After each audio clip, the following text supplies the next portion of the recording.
But yeah, almost 100% sure the person I sideswiped was drunk driving.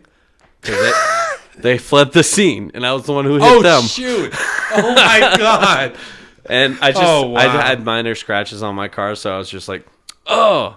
And then I drove home, and then I think that's when the Red Bull monster addiction started, because then I was just trying to medicate myself to stay awake. Clipping that. Reminding myself. Yo, people. I'm going ASMR now. Joke's on you. No, I'm just kidding. So I'll make this very quick, guys. As you can tell, I basically don't have a voice. Thankfully, I can't believe the mic's actually picking this up, but it was Dan Toms this week. Without Dan giving me, mostly all of his old podcast equipment, this podcast wouldn't even be a thing. So chopped it up with him for about an hour, 15 minutes. We had dinner planned, so I had to cut off the podcast short, but I gotta have him on again, probably within the next month or two. So thanks for listening, guys. Stay tuned, like and subscribe. Peace.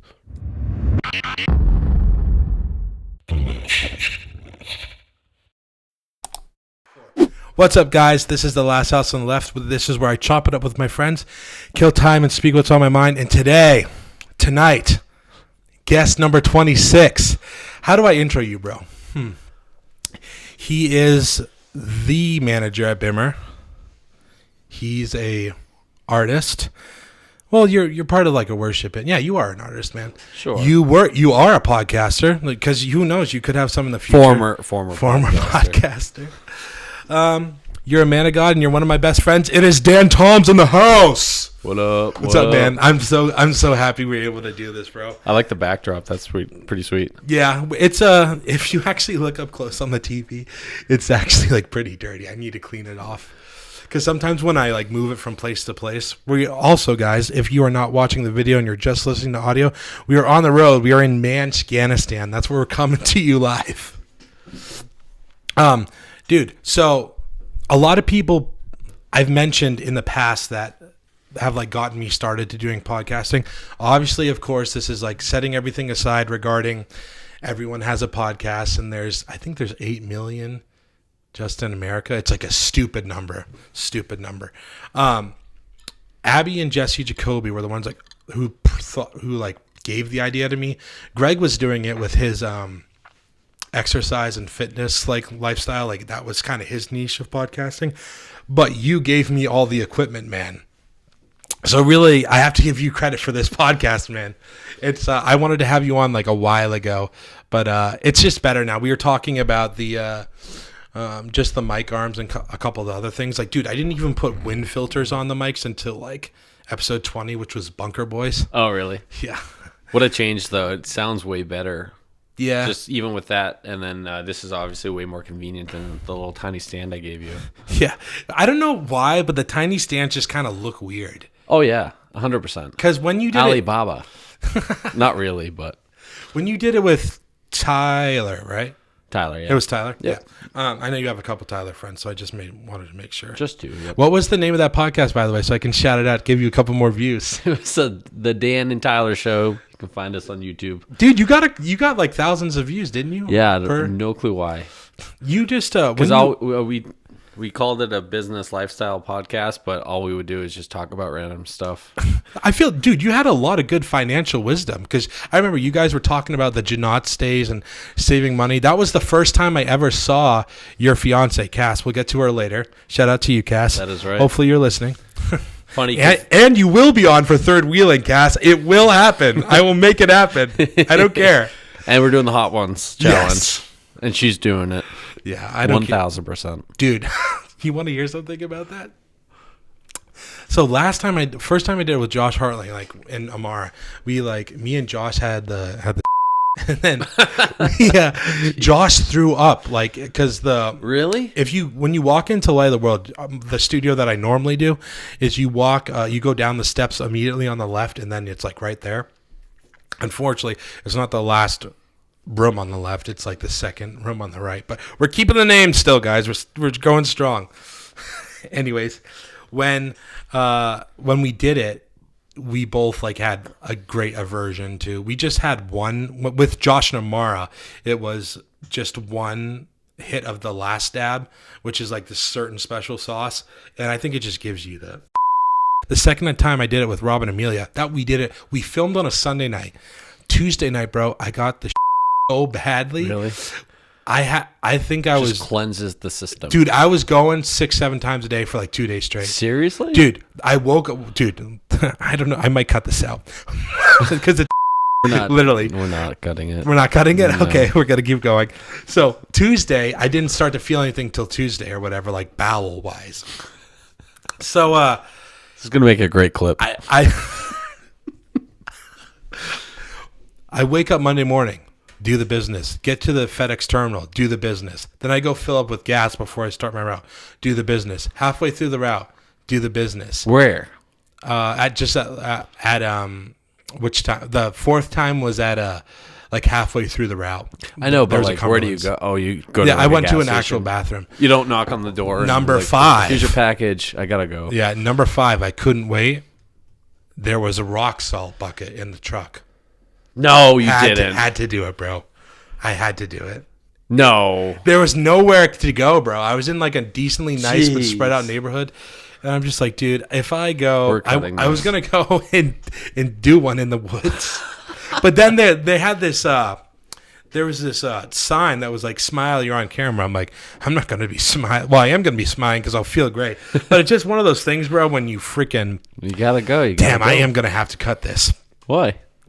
Well, because it's just about, who's going to like listen to the beginning of the podcast when I'm just talking about bowel movements, dude. It's freaking crazy.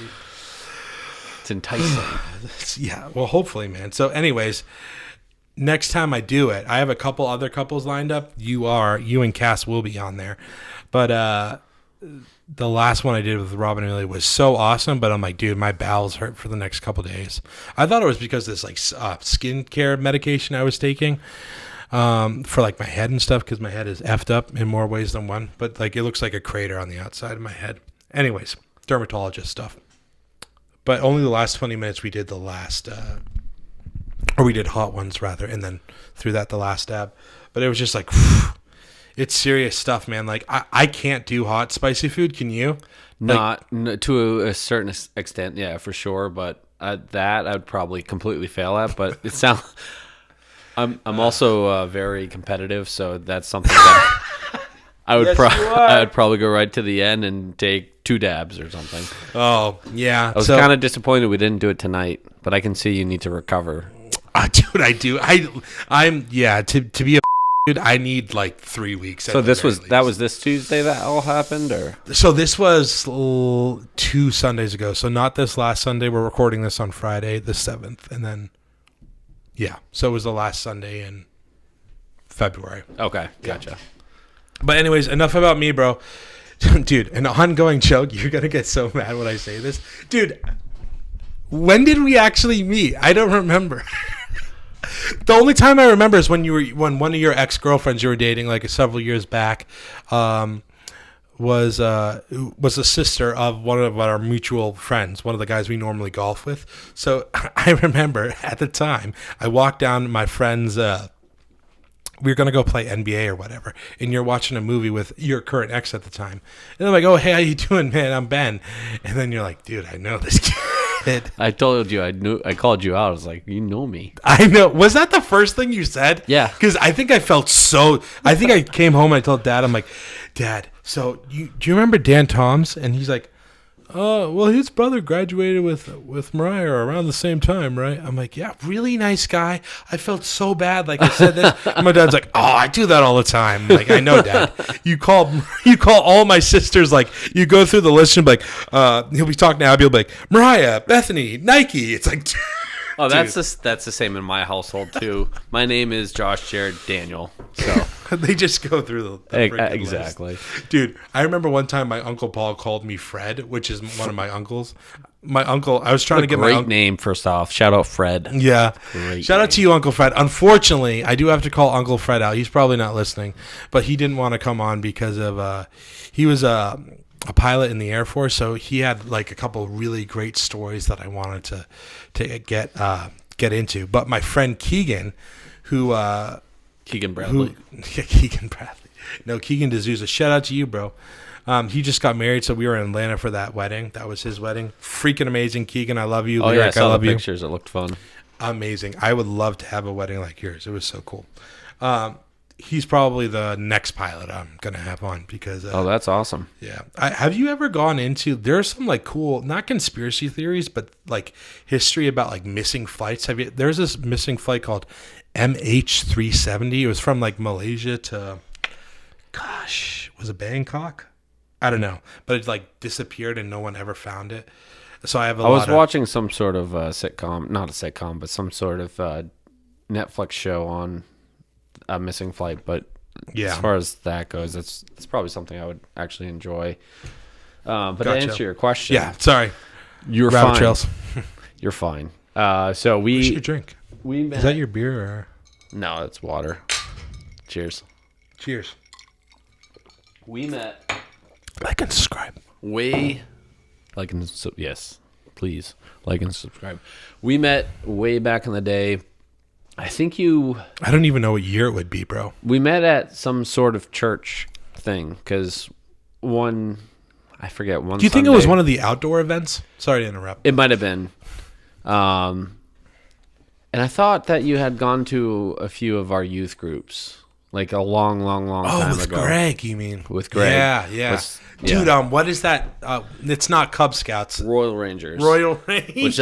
Dude. Greg's dad was one of the commanders. Yes. He was actually, Greg's dad, Mr. Cadenian, gave, actually I took the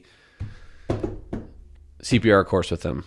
I got CPR certified through Royal Rangers, and he was the one who was leading it, which was pretty cool. But yeah, no, I've known Greg all the way back then as well.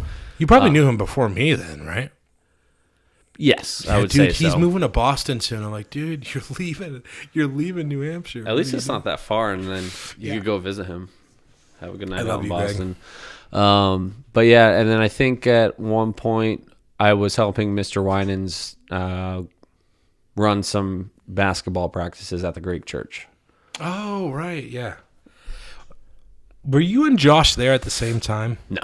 No. But we both separately helped him out with some practices. Yeah. I don't know. Not going to lie. I don't remember. I don't know if it was you. I think it might have been Josh, but I remember I'm like, dude, this guy's so cool when he was helping us out. Because I was like terrible at the time. It was probably you, dude. I'm just kidding. Oh, man. Yeah, so that's why I called you out, because I knew you. That's so funny, man. Yep. Yeah. It's been we've been through a lot of up and downs, but it's been great, dude. It's so funny. Sometimes I have this bad habit when I'm talking to friends where, not saying I know a lot of people, I don't. I have freaking not even 300 followers on Instagram, but I'll be just not unintentionally. I mean, when I was editing Third Wheeling, I'm like, holy cow, I name dropped a lot of people. Most of them had been on the podcast, so it wasn't a big deal. But I was like, I don't need to like name drop people when I'm doing this or whatever. But I think it's a sign of respect. You're just giving them a nice call. It's showing some love. We'll call it. Yeah, I'm trying. There's man. Nothing wrong with that. I'm trying to get everyone on here. Oh shoot, I just lost my. I was losing my train of thought. Anyways, guys, so with the whole me and Dan relationships, like it was one of those weird ones where I'm sure a lot of people have these where it's like, oh, I know this person, like I see him around, and we probably both, and even listeners, have people in our lives where, oh, you see the face and you're like, I know them, but then like you walk up to them, you're like, oh shoot, I don't know if I know him that much, dude. Speaking of which, you're really close with I'm trying to think if I want to get into this now. Sure. So basically, a guy I really respect, your pastor, but Gary Williams was always a solid guy. And honestly, man, like, I'm sorry to make this pitch while we're live, but I would love to have him on, dude. He has been such a solid dude over like the last, how long has he been pastoring? 30 plus years? No, not that long, because it must be, bro. I remember when he got ordained initially, really? Yeah, because we used to go to a church in Nashua. Pastor Mike, he's since moved to his church to New Ipswich, but Uncle Gary. Out of curiosity, really quickly, who's that pastor? Pastor Mike. What's his last name? I'm having the big brain fart. Okay, sorry. No, I got it. Martel. Okay, that sounds familiar. Yeah, his son actually won the golf amateur a couple years ago. It's hitting us all. Yeah. Interesting, man. But no, so we used to go to that church in Nashua. They since moved to New Ipswich, but at the same time, Uncle Gary was feeling called to open up his own church. We actually had it out of his house for, I forget how long, because I was so young. I was probably like 8 years old, maybe. So call it 21 years. Yeah. Roughly 22 years, maybe.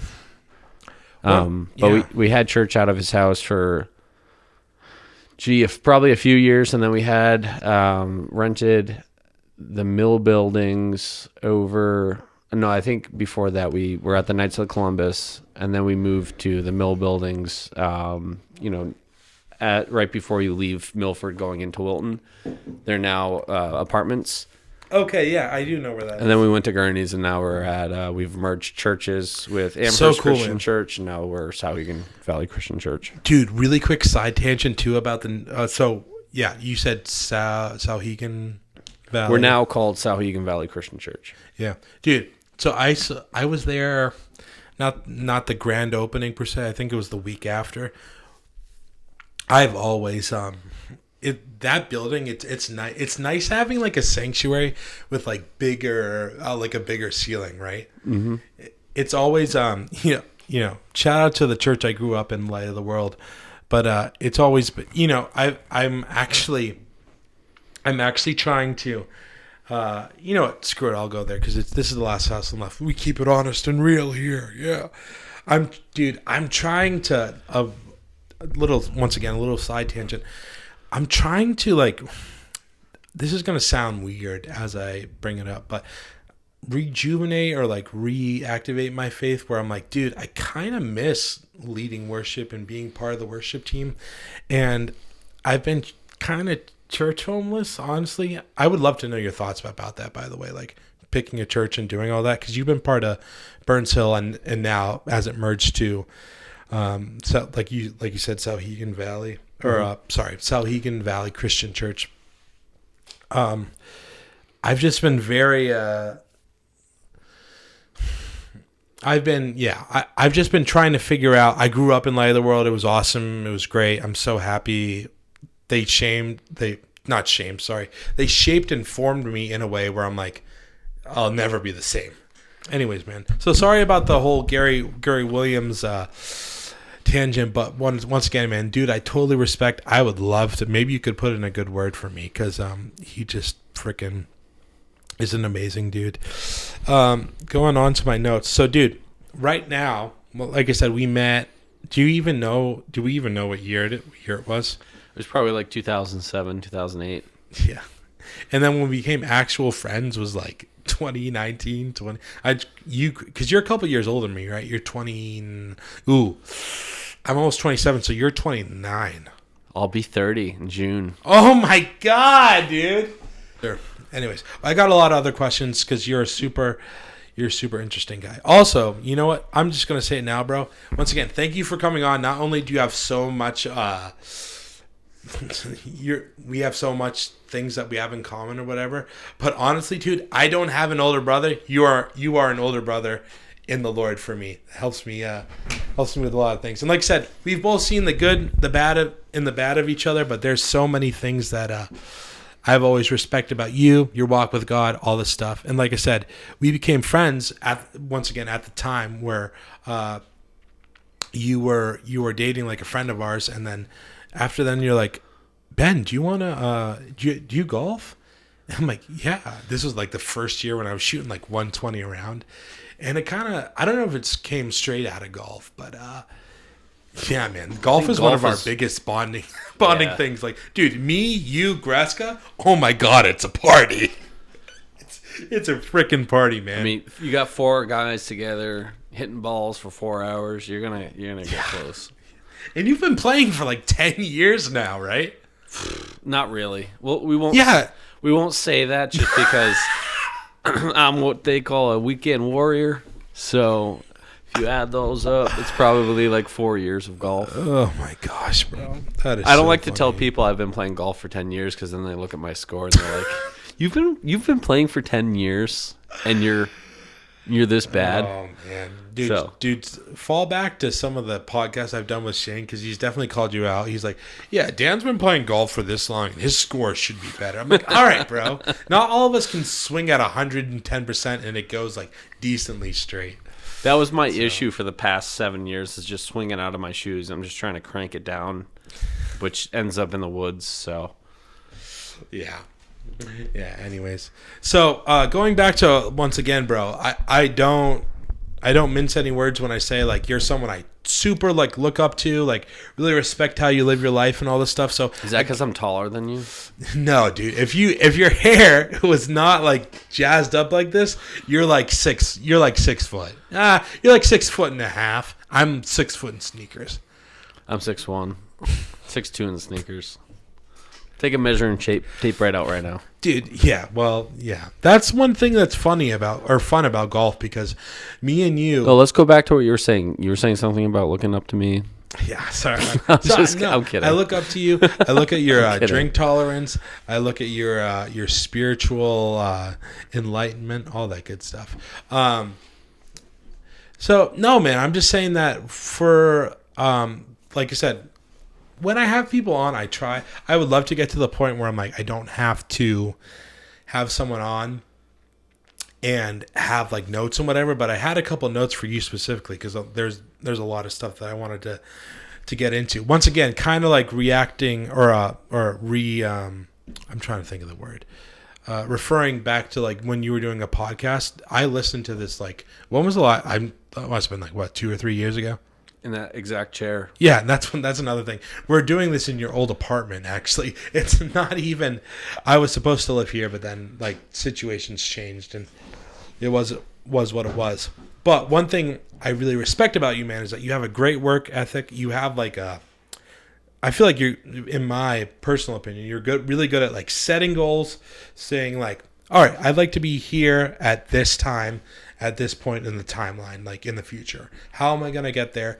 And like what's actually achievable in that season. So so right now, once again, you are the, please forgive me if I get the title wrong. You are the manager at Ultimate Bimmer in Merrimack, right? You used to be service manager. The service manager, yep. Right? So the only other person like ahead of you is the owner, Corey, right? Correct. Yeah. So I wanted to get into that because obviously with working with BMWs and whatever, it's a little bit more high end clientele. Or yeah. So took the words right out of my mouth, right? Look at me being a mediocre podcaster. No. So how did you get up to that point? And dude, you have a freaking crazy work ethic. Like this was like back in probably when you were in high school, right? I remember you were saying in your podcast where like you guys wouldn't spend money, you just like get a case of Mountain Dew when you were in high school, and then you just get like a $5 pizza from Domino's or whatever, and like you'd be good at saving money. So if you could give like a little tangent about just your work ethic, how you got to where you were and whatnot, because you're one of the guys where I'm like, dude, I need to lock in and not do exactly what you're doing, because who knows what I'll be doing in the next year. Hopefully it's not at FedEx. If it is, God bless it. But yeah, man, I do look up to you in some ways where I'm like, dude, like knowing what you want to do, and once again, to repeat myself, setting goals and having that like that future in mind. Like I listened to this one guy, Patrick Bet-David. I don't know if you ever heard of him. He's like a conservative commentator. They have a very popular podcast where their catchphrase is "Future looks bright," and he's like I'm trying to think of. He's like worth $400 or $500 million, so that's a 9-figure guy. And I'm like, when I hear his podcast, which is mostly like political commentary, like very center right. I'm like, dude, that's so inspiring. So if you could give me a couple minutes on that, your work ethic, getting there, what it was like, your first job and all that stuff, that'd be awesome. Well, yeah, like I said in my podcast way back in the day, a lot of my work ethic came from my father, who was an animal. He was literally an animal. And I would say that I did not have the greatest look on success, I would say. I was really stupid in high school. I was really focused on my image. I actually got myself in a lot of debt because I was wanting the cool cars, the cool clothes, and everything else that comes along with it. Respectfully. Yeah. But the issue I had was I had purchased a BMW and I had gotten into a lot of debt because it needed like $7,000 worth of work. And at that time, I didn't have much money. I was, a kid right out of high school. How old were you when you bought the BMW? I was like 19. Holy cow. Yeah. And at that time, wow. I had a chip on my shoulder because I had a lot of people, kind of not mentors or anything, or not anyone close to me. But I had a lot of people that were very judgmental that I decided not to go to school and pursue a degree in whatever field. Do you mind elaborating on that real quick? Or it was more so clientele that at my job before, because they would always ask, "Oh, so you're graduated high school? We're going to go to college," and that was a common conversation. So insecure for me, bro. Yeah. That was as you know, it was a common conversation to have with everyone because anyone that knew that you graduated, their small talk automatically going to ask, "Oh, where are you going to go to college?" There's nothing wrong with going to college. They don't mean to be like that. They're trying to be, Yeah, but every friendly. time I would say, "Oh, I've decided not to go," oh, okay. Yeah. Oh. Yeah. I've gotten that, bro. So then I had a wicked chip on my shoulder. And that's where it stemmed from. That I would say so. Yes, for sure. Because then I was working at Janot's and then I got a job doing construction. Really quickly, could you talk about the hours you were putting in, though? Because you've told me about the hours when you were doing landscaping. And I don't know if it was Janot's as well. Yeah. But so I had 3 jobs. And you're 19 at this point? 19, 20, 21-ish. Yeah. Let's see. So I had a full-time job doing construction for Moss Construction. Shout out to Moss Construction. You want a custom home in general. Maust, right? I power washed their house in Amherst a couple times. Jesse, yeah, he's a good guy. He's solid. Right. Cool house. He would, always very easy to clean because it was like there was no mildew anywhere. Anyways, he would be considered one of my mentors, 1,000% one of my mentors growing up. Do you keep in touch? Not so much anymore. We're friendly, but my cousin still works for him. So yeah, but he was part of that building process. 100%. He would pull me aside. We'd have like meetings because this is fast forwarding a little bit. Actually, I'll backtrack and I'll get up to that part. Sure. I've been jumping around. Hopefully, I'll get a hold of myself, guys, on the back half of this spot. But yeah, with the chip on my shoulder, that really set a fire under my butt just to work my butt off. And unfortunately, I felt that I had to prove everyone wrong. So I was working full-time construction. I was working at Janot's, which is a grocery store meat market. Huge shout-out to Janot's Market. My buddy Tyler's actually going to be taking that over pretty soon. Beautiful family. So I was working there some nights a week just for some extra cash, and I was also doing landscaping on the weekends. And on top of that, so that's 3 jobs I was working. I was also doing construction on the side. So like hours-wise, what were you looking at? At one point, I did 100 hours in 1 week. But on average, I was probably around 70 hours a week. Wow, dude. Didn't get any sleep. There was one point where I actually, and I don't know if my mom will watch this, hopefully not. I did fall asleep coming home from a job, actually when I was working on this place, because... Yeah, because you built this place, or you renovated everything. Yes, which is a whole story on that, too. Because when I was on my side job, my side gigs, I got this gig. Oh, wow. Before I owned it. However, on my way home from here, I was still living with my family at the time. I fell asleep and I sideswiped a car in my BMW. Oh, I don't know if I heard this story. I don't think you did either, because I was burnt. I was burnt out.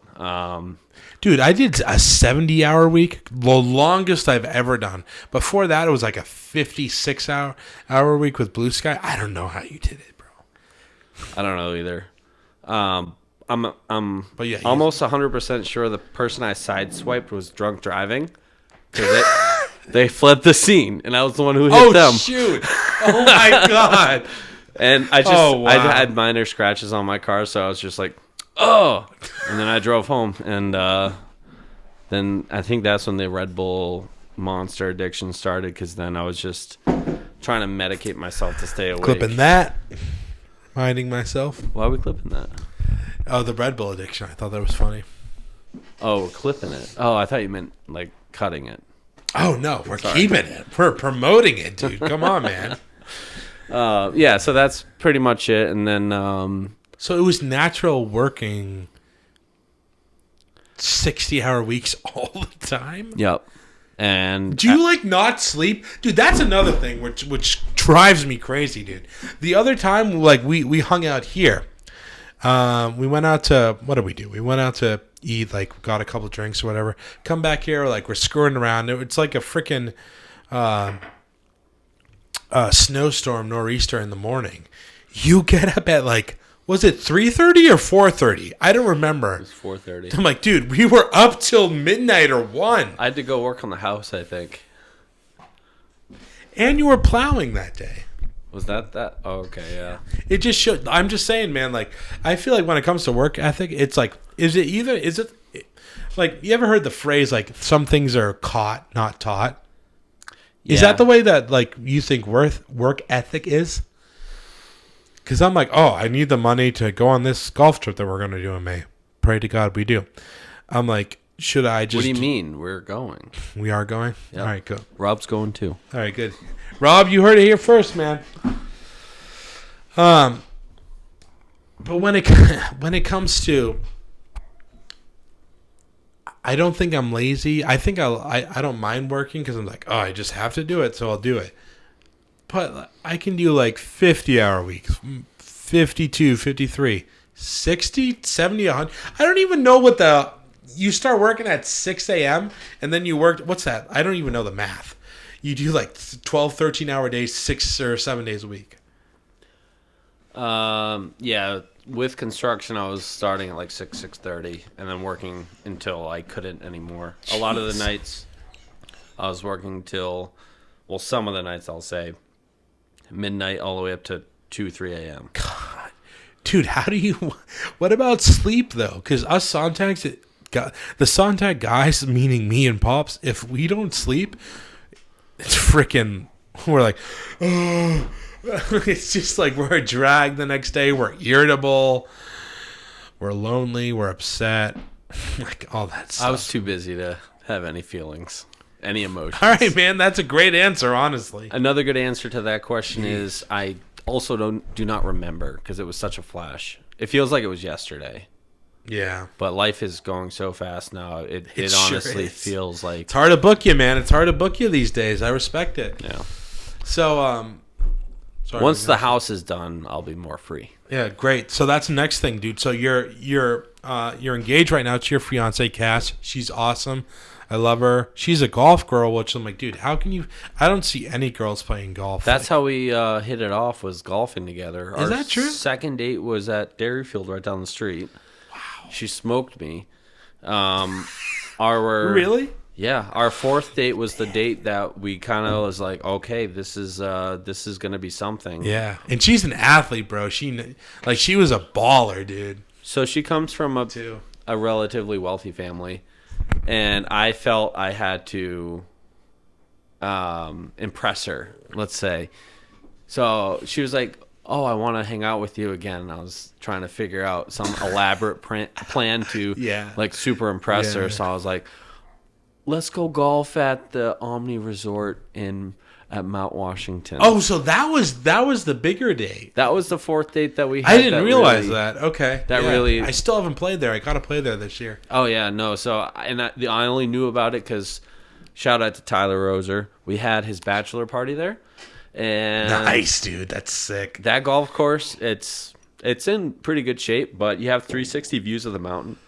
Jeez. It's a great course. It's expensive, so... Is it only 18 holes, or is there, like, more than one course? It's 18 holes, and then there's a par 3 course that you can play as well. 9 or 9, yeah. Nice, dude. So I took her there. We had a great date, and that was like the whole. That's really what solidified that. Well, dude, that's awesome because really the first time I remember, like, I heard you had a girlfriend, and you were pretty serious, and I was like, dude, I gotta meet her, and then I didn't meet her. I told her this when the first time I ever met her was on a golf course at Waukesha in Center Harbor, New Hampshire, and I was like, me and Shane were late because Shane freaking slept in because he had. Shout out Shane. He had a long night the night before. Shane, I love you. You're my second love, not my first love. But I remember coming up to the tee box, and she's just like such like a friendly and nice person, man. I remember the first thing I said to her, I'm like, Cass, so nice to meet you. I followed you on Instagram. I've been following you on Instagram, for like 4 or 5 months, but I've never met you. And then she's like, oh, so good, so nice to meet you. Gave me a big hug, and the first time, like I said, I ever saw her before that was like on your financial podcast at the time. Yep. So really good times. I remember none of it. I don't think any of us played well at Waukesha. I've been wanting to go back, but I kind of like the first couple holes. But I'm like, is it really is it all like it's got? When I first went there, I only played 9. I'm like, dude, this course is amazing because the first couple holes you see a mountain in the background. You're like, this is amazing, Rob. And it's like, yeah, but I did choke up like $81 or whatever just for the course before the cart fee. So, anyways. I think Crotch is better than that place. Really? I feel like it. Yeah, because of the 18th hole at par 3. Dude, I actually haven't been noticing it. I've been hearing it in both ears right until that last Something's twitch. wrong with the cord, I think. Yeah. So if you twist the cord a different way, it cuts to one ear. Yeah. Okay. This is a random question too, bro. So did you ever think about joining the military? I know your brother's in the military, or was. He's a cop now, right? Yep. My younger brother's actually in the Army right now. Oh yeah, I totally forgot about Jared. Sorry about that. Shout out to you, Jared. I remember when I was like in high school, I was like, I think I'm gonna be a Green Beret, because they weren't Navy SEALs, and they weren't at the time. Dude, on a random note, the last 2 years, I had no clue about Delta Force. By the way, I had no clue because I'm like, Navy SEALs, they're for the Navy, and then Green Berets Army. Green Berets Army / I mean, you could kind of throw MARSOC in there. Then there's the CIA paramilitary. But then for the oh god, I'm having a brain fart. I'm gonna look like an idiot. But specifically, I saw this one Green Beret documentary. I thought it was the sickest thing ever. This was back when Ben wasn't hurt and wasn't fat, you know. So did you ever? You must have at least thought about it, right? Oh yeah. Where would you have wanted to go? So, like your podcast, I was all over the place. Sorry, bro. No, I deserve that. Clip that. I'm an idiot. Kidding. I'm just kidding. Maybe the drink's getting to me, guys. That's just pure Red Bull. So, I was in high school. I was like, oh, I'm going to follow my brother's footsteps, and I wanted to go to the Air Force. I wanted to fly planes, and you then got the stomach for that? I don't know. Yeah, I guess Maybe. you have to find out. And then Sorry. Yeah. That was like Ruined your flow. You're good. I've always loved planes. I've always wanted to fly. And then something in me was like, there's a lot of doubt. And I was like, oh, I'm not smart enough to fly a plane. Get the hell out of here, bro. All that stuff. You're very smart. Math. I was okay at math, but when it came to like algebra and all that stuff.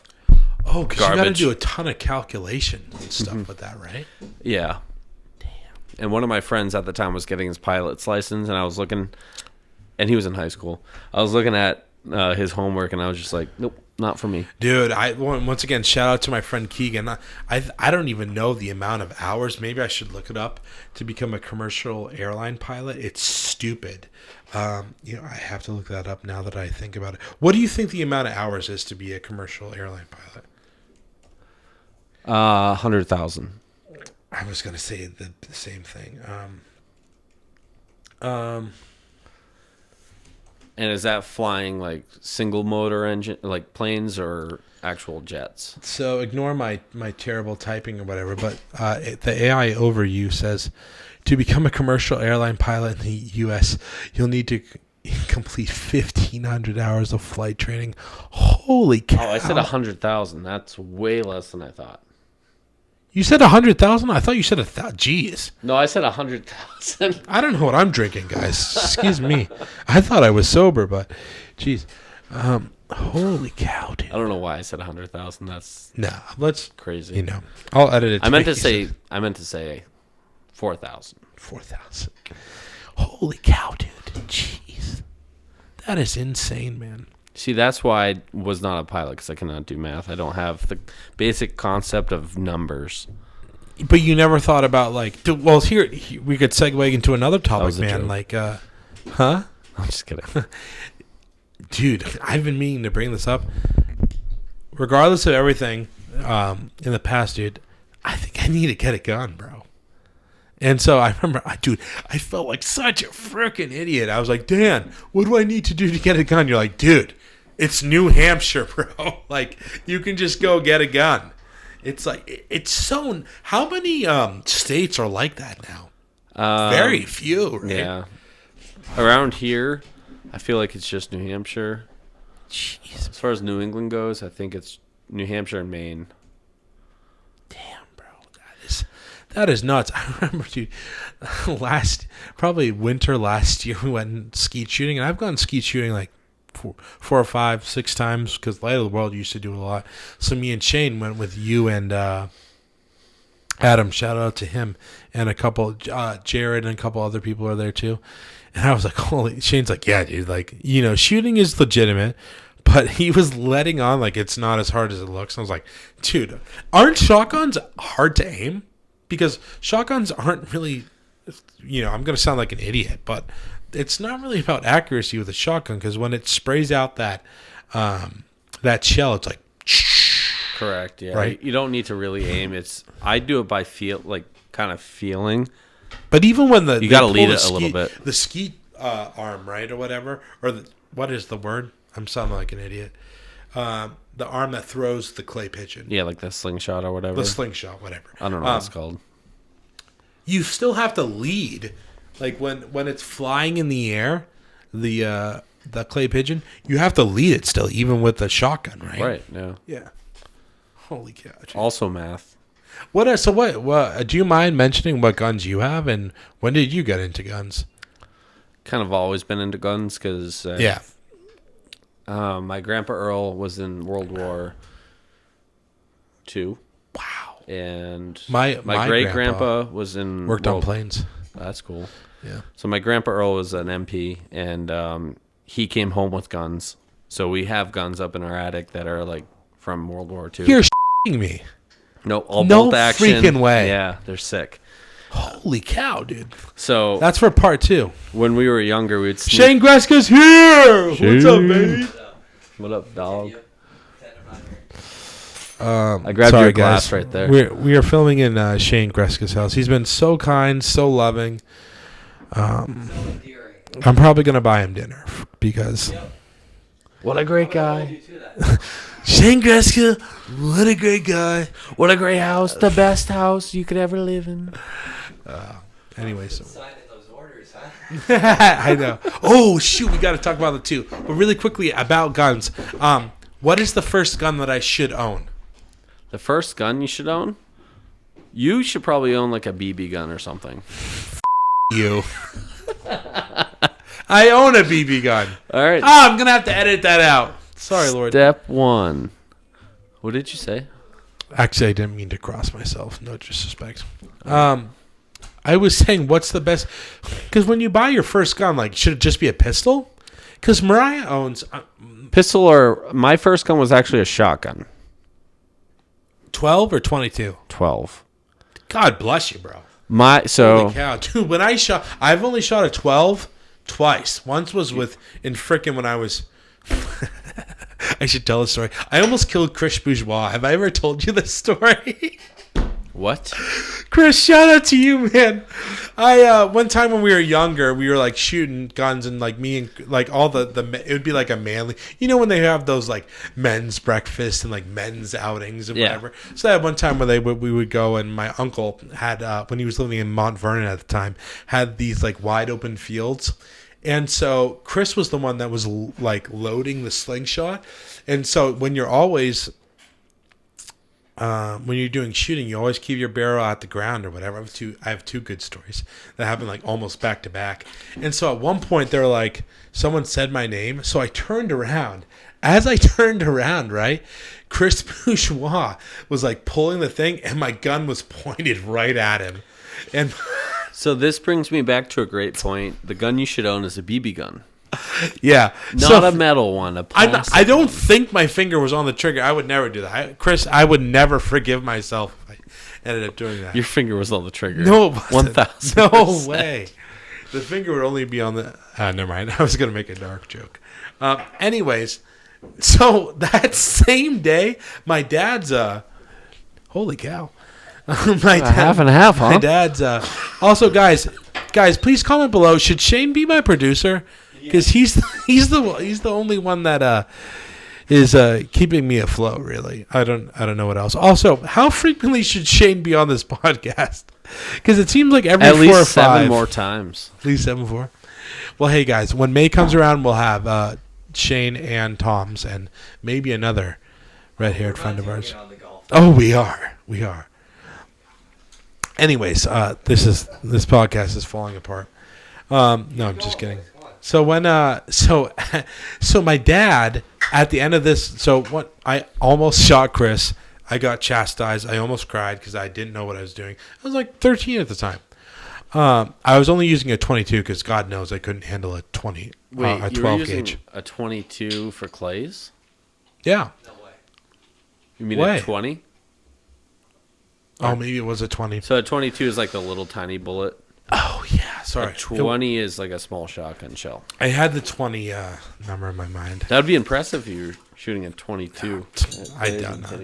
That's awesome. The mic's upside down picking fork that up. action. Dude, a 22 is like a BB gun. That's what my dad shoots rabbits with. Really? Yeah. Well, you can't really. What's the not BB? What's the other one? So there's a 410 shotgun. There's a 20 gauge shotgun, and there's a 12 gauge shotgun, and then there's a 10 gauge shotgun. That's an elephant gun. Jeez, have you shot that? No. Yeah, that's crazy. I've shot a Desert Eagle though. How? With my hands? Where'd you don't own one though? No, right? one of my buddies does. Jeez. Anyways, so my dad at the end of this, he didn't know if there was a round still in the gun. And this my mom doesn't allow. This was freaking. This is a shotgun. So my dad goes, okay, and he goes and he shoots the ground right in front of him. Oh, okay. Shout out to Dick, but Dickard. Firearm 101, safety, fire safety 101. I'm just saying, firearm safety 101. Always treat a gun like it's loaded. Yes, sir. Absolutely. Good on him. Mariah would be looking at me with such shame. So if I got a gun, what if I went and kept it at like your house? What do you mean? If I bought a gun and then just for like safekeeping, I kept it at your house because I'm still at my parents'. So my mom's like not anti-gun, but she's like, we don't need those in the house. So I was like, I don't care. I have a safe, so. Yeah, dude. On another random note, for FedEx, when I deliver safes, holy cow, those things are so heavy. 2,000 pounds plus. Yeah, I was so.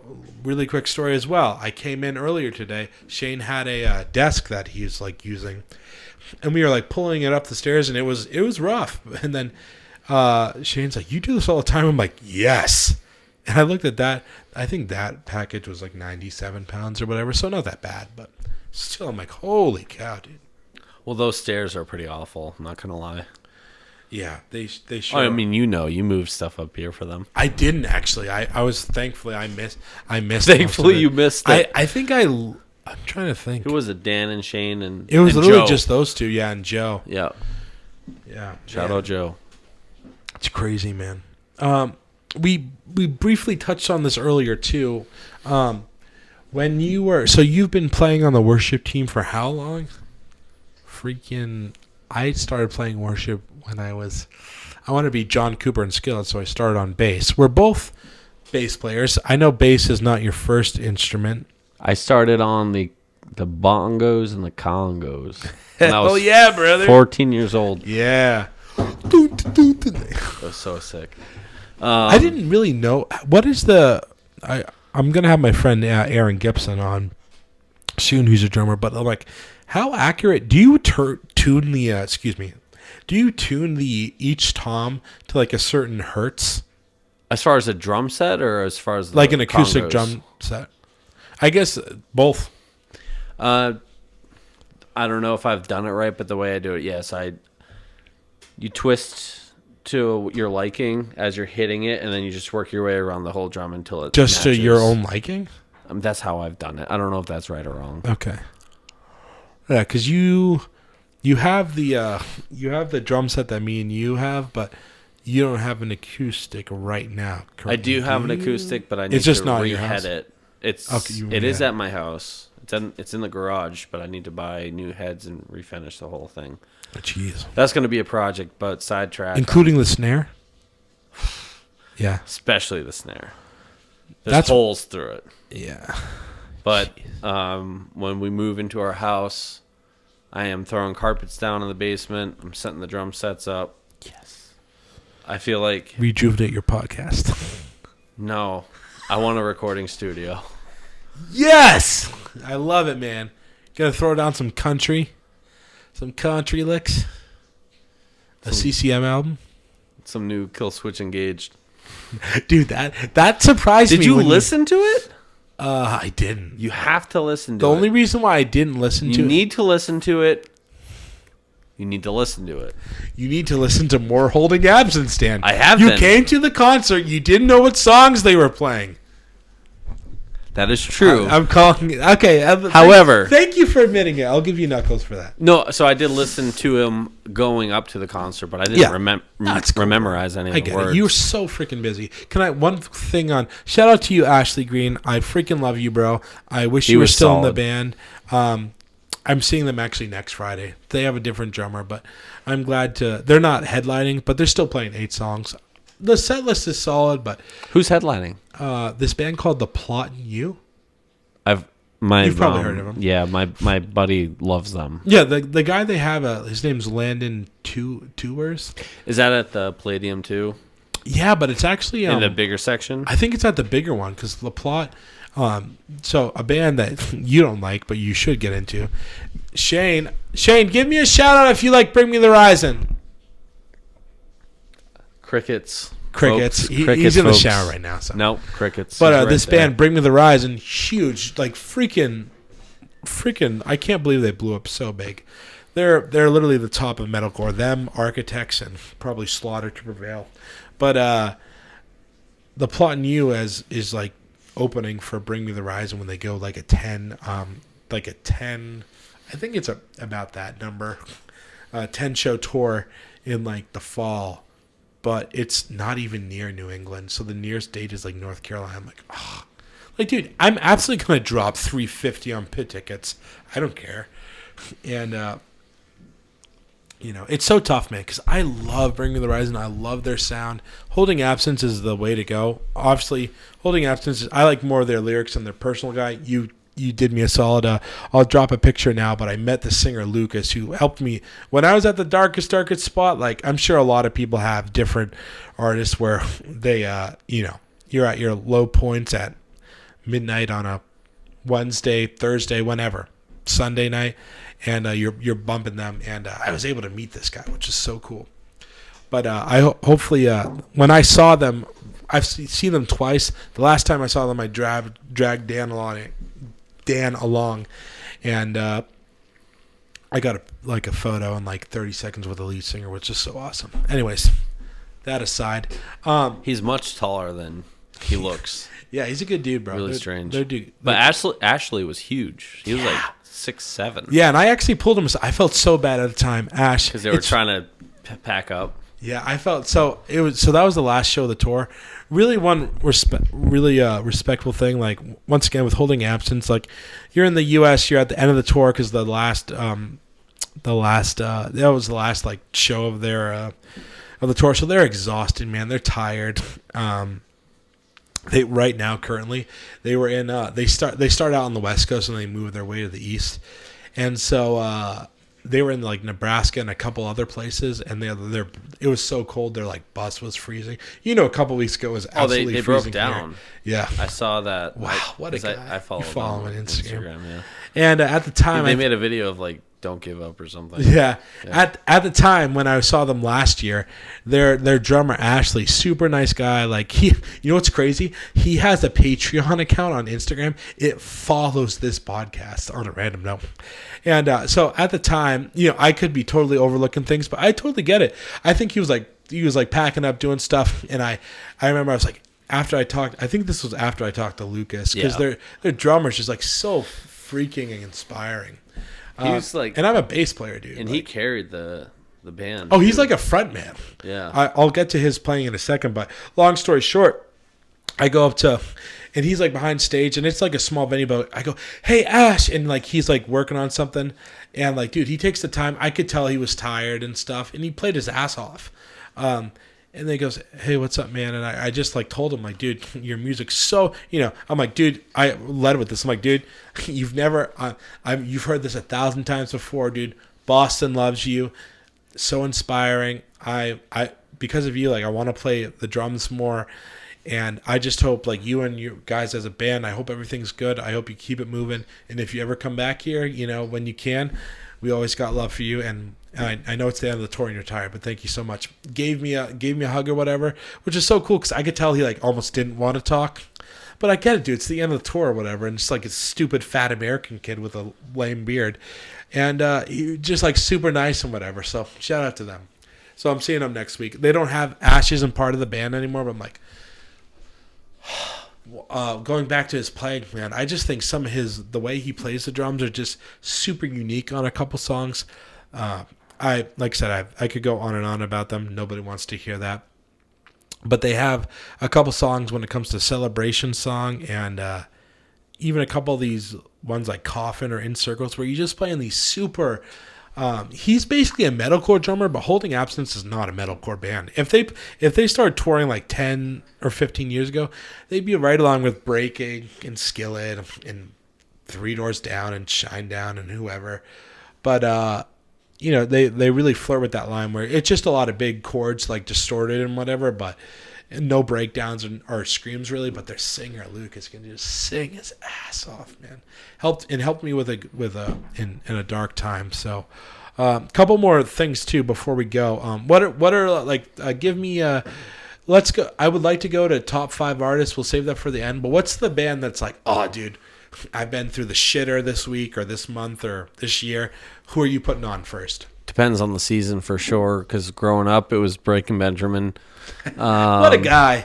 What a guy!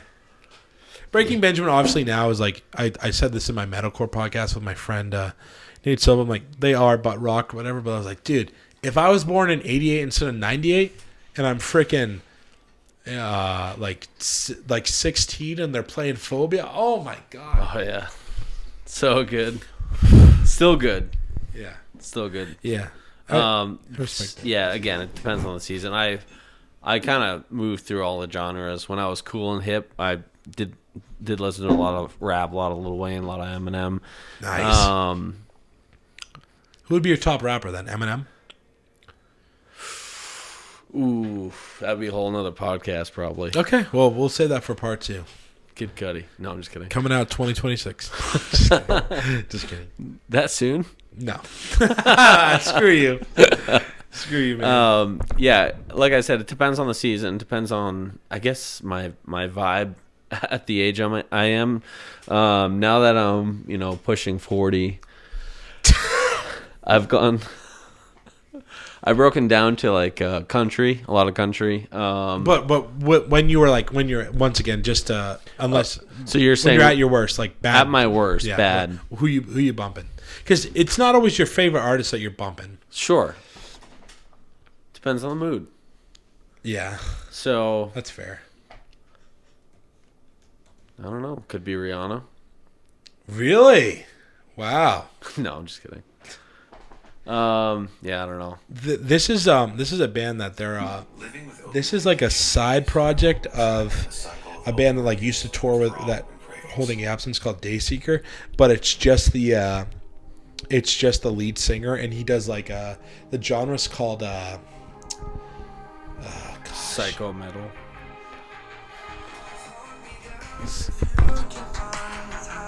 Can you hear this? Yep.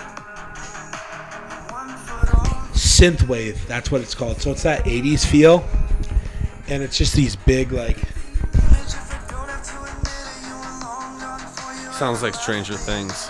yeah, exactly. So it's like that heavy like 80s synth, but then like once in a while he'll throw out these rock vocals, and it's just kind of the very chill like relaxed music. But I'm like, damn, dude, like when I'm like down, like I feel that. But then sometimes if I'm about to go out somewhere, I'm like, I'm gonna bump the 1975. But if I'm just doing my normal bullshit or whatever, excuse my French, like I'm gonna bump Holding Absence. I'm gonna do all these other guys. But I understand. I might be like type of a psycho where I'm down, I just don't do anything, don't play anything. Yeah, maybe you are, dude.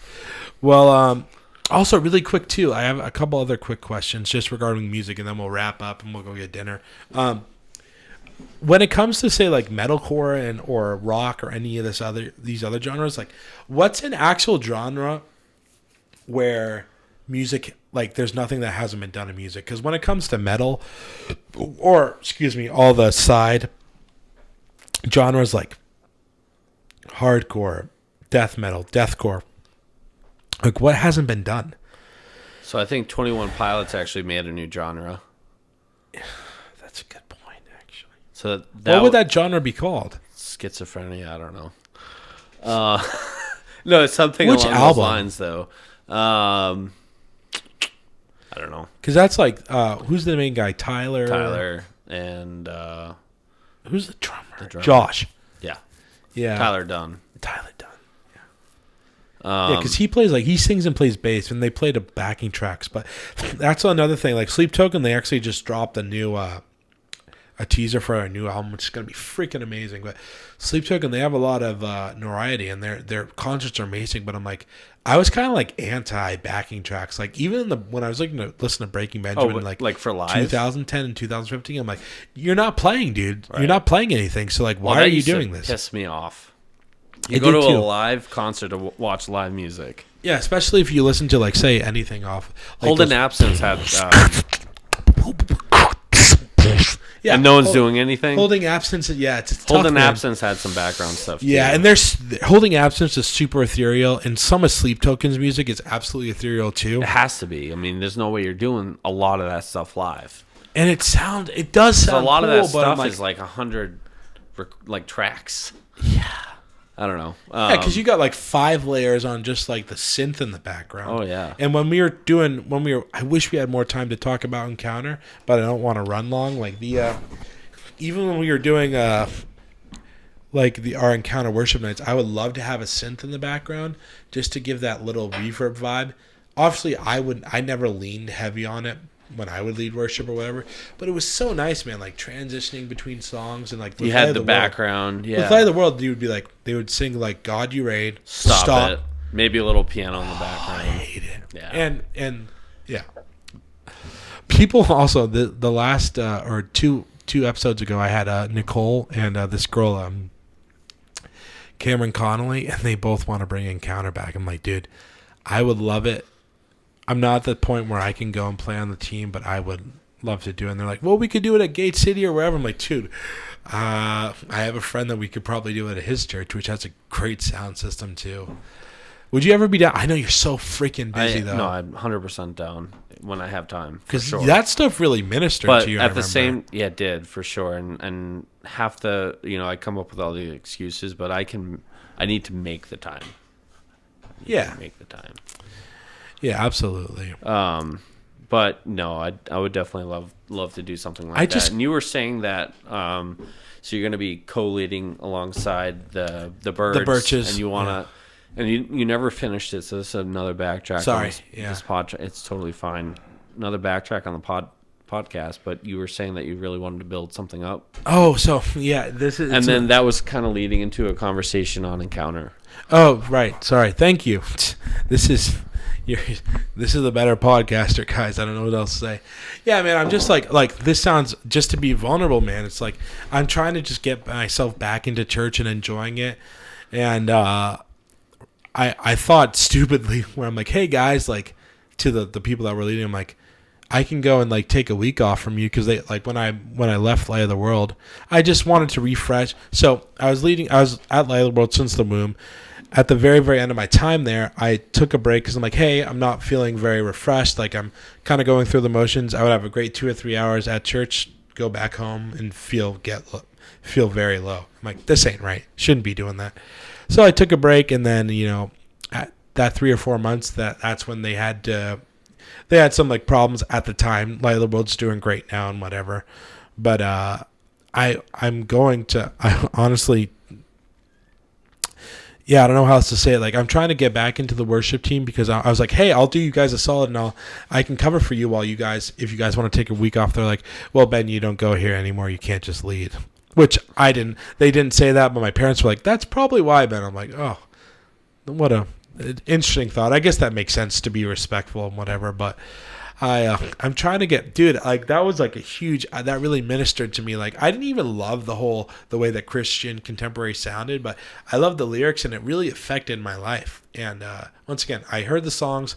I liked the songs because the songs pointed me to God, and whatever pointed me to God pointed me to the Bible where you find God, all that jazz.